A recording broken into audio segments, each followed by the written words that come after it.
They were out of status and vulnerable. Never mind that there was no evidence that these were the people who were wielding the guns, or that their expulsion would do much of anything to bring peace to Chinatown. In raids carried out over several days, local police imposed a dragnet as federal agents swooped in on Chinatown. They rounded up everyone they could find who looked Chinese, some of whom were citizens, and most of whom were legal residents.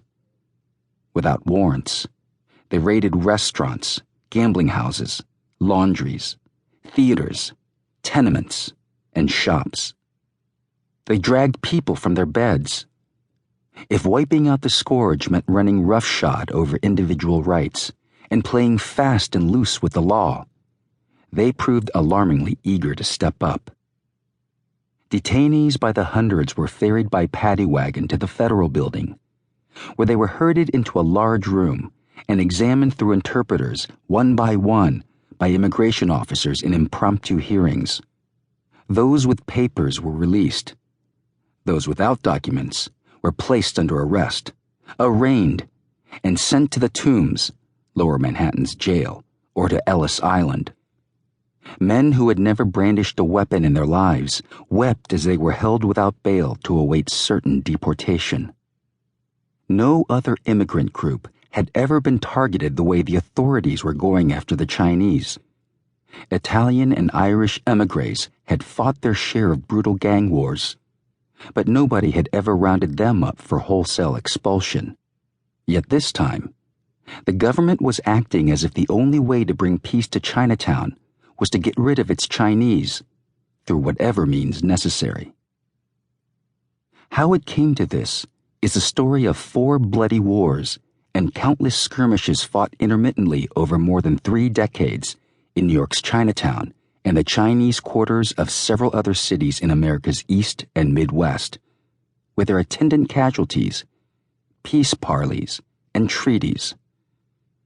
It is a story of a clash of mismatched cultures, of misunderstandings, naivete, and bigotry. It tells of stubborn men willing to fight and die, not only for concrete rewards like money and property, but also for intangibles like loyalty and face. That Asian notion so closely tied to reputation, dignity, and prestige.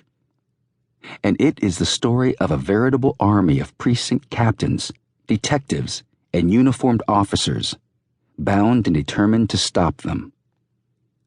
Or at least to line their pockets. The warriors were men from South China, most of whom had come to the West Coast to seek their fortunes and eventually headed east, but who planned to return home at some future date. Most were manual laborers, but some built businesses, amassed substantial wealth, and planted roots in America.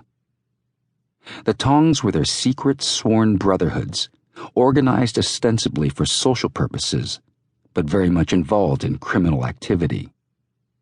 The Chinese term carries no negative connotation and can be used to describe any of a variety of organizations, but for clarity's sake, its use in this book will generally be limited to those secret societies. Their weapons were cleavers and knives, then guns, and eventually explosives.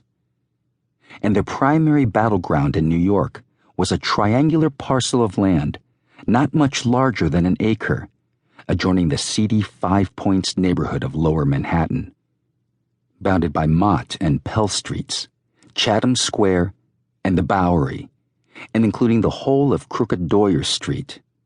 It was then, and remains today, the heart of New York's Chinatown. In my many years of living and working in China, studying the Chinese language, and doing research on early Chinese American history, I had heard frequent mention of the Tong Wars, but most of what I had read about the Tongs was highly sensationalized, as indeed was much of what was written about all Chinese in America before about 30 years ago. Many writers were more interested in conjuring up Oriental mystery and lurid intrigue than presenting real history, because that is what most people wanted and expected to read. I also knew that many